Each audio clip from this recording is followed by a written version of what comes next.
No, Josh, you're wrong. You're not focused, Josh. Shut up, Josh.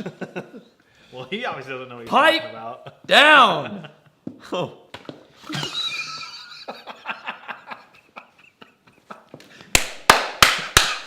Tony wasn't going to see it. Yes! He just washed up. That is exactly why I did that. Aaron did not see that one coming. I got Mountain Dew all over my couch. With that, we want to give you guys 3 tips to improve your success this fall for shooting a big whitetail.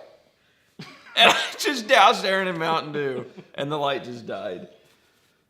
All right, guys, tip number 1, shoot in a 3D shoot. You want to be able to simulate that feeling of pressure that you're going to get when you're drawing on actual deer. And there's really nothing that I can think of or that we can think of that's going to give you that feeling or emulate that pressure that you're going to feel when you have a deer right there on you. That's really, you need something that's going to give you a consequence of some sort if you don't make the shot. Yeah, So, we just finished shooting the Gypsum Valley shoot with Smoky Valley.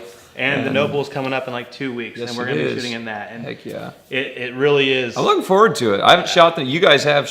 You went to the Noble last year. This is my first year at Noble, but I've never shot a 3D tournament, so I'm looking forward to it. yeah, Yeah, it's gonna be it fun. really gives you that feeling of pressure, like what you would have. It's as close as you can get to what you would have in an actual real life hunting scenario. So, tip number 1. Tip number 2: hanging tree stands. It is April 13th. Yeah, I've been in tractor for a couple days planting corn, and I love hanging tree stands. We're going to hang tree stands tomorrow, actually.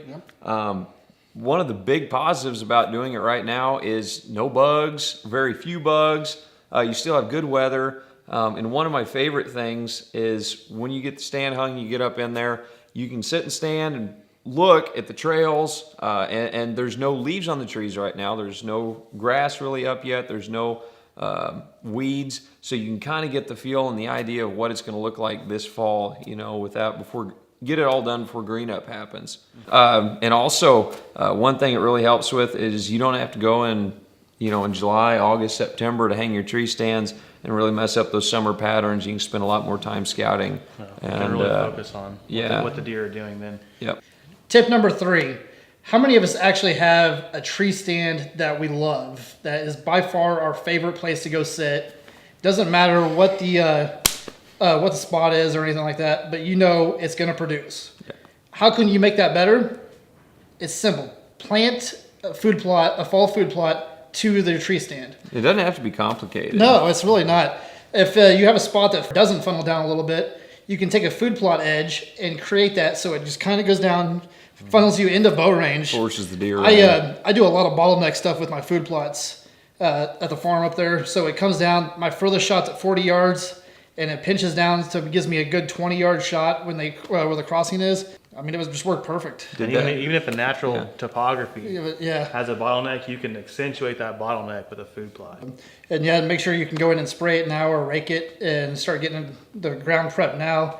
So when you come back in, August, when you plant those, maybe Depending on September, what you're planting, and stuff, you don't have to go through and do all the mowing, all the disking and stuff like that. So you can do really well maintained and stuff. So it makes it a lot easier. Oh yeah.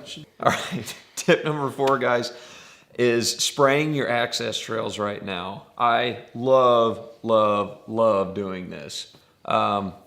Your fescue's starting to come up right now. Sting nettle, Queen Anne's lace, cheat, winter annuals. Mare's tail is a big one that's coming on right now, and that's Aaron's nemesis. I hate mare's tail. It kills this guy, Got it man. everywhere. Yeah, it's bad. We're all allergic to it big time. So, I talked about hanging stands. What I'm doing right now is I'm spraying the trails that go to these stands with a mixture of finesse and glyphosate, which is Roundup, obviously. And what that does is the Roundup and finesse combined will kill the grass and the broadleafs, and the finesse creates a residual for a number of months, actually, to keep any growth from coming back. So anyway, and they are safe to mix together, and I just mix it in a gallon spray jug, and spray about 2 feet wide, leading from my tree stand out, however far I need to, whether I'm going down to a creek bed or just, Yeah, most of it's using timber. A lot of field edges, you're not really going to do that. I Yeah, mean, unless you're at least within 100 yards of your stand. You want that to be your most concealed part of your entrance and access. And then, come July or August, the few sprouts that are coming up, you can come in with a, weed eater and a blower. We like to use a weed eater and a blower. And if you have them electric, we like to use electric, a lot quieter, less fumes. Yep. And just clean that up, get it down to the dirt. Like I said, it makes your entry. It's changed everything for us. We started doing absolutely it 2-3 everything years ago. Yeah. And it's unreal. Yeah, you can sneak out of a stand with deer all around you. My wife and I snuck out of a stand this past fall, and we had deer about 50 yards away. And I mean, it was, you wait till dark, and they don't know which you are. You can sneak out without lights on. Yep. Especially works a lot when we're carrying camera gear and stuff like that. You can pack up, sneak out easily. You got big backpacks on. We'll also go through and trim all limbs and twigs and stuff. Make sure that you don't catch it on something when you're walking out. And it just gives you rock solid access. And you wouldn't believe the number of deer that you don't that don't know you're there. And you see more from day in, day out activity and stuff like that. And so they're not catching your scent because you're bare down the dirt, nothing in there. And when you're wearing rubber boots and you spray down, dirt's not porous, so you're not gonna. It's not gonna hold a lot of the scent that grass, leaves and grass and twigs and whatnot. Absolutely. All right, guys, that's your 4 tips for improving your success for this fall. It's really worked out well for us. A lot of these things we learned from trial and error. So, I hope this cuts out a learning curve for you guys. Try it out. Let us know what you think. Like and subscribe. If you have any ideas. Yeah. If you have any extra ideas, feel free to let us know. Yeah. Anyway, we appreciate you guys. We very much do. And wanted to throw out, if you guys are interested in knowing kind of what gear we use, how we approach, filming a vlog, anything from that stance, comment. Let us know if you want to. We're thinking about maybe putting together a vlog for that. So let us know, and we'll kind of put something together for you guys. Yeah, we'll be out turkey hunting here pretty quick. So the camera gear that we take out in the field, turkey hunts, how we set up in the field for something like that. If you'd like to know some of that stuff, let us know. Because they are different setups. Yeah, they're completely different. Awesome. Guys, appreciate it. Like and subscribe. Absolutely. Till next time. Yep. See you.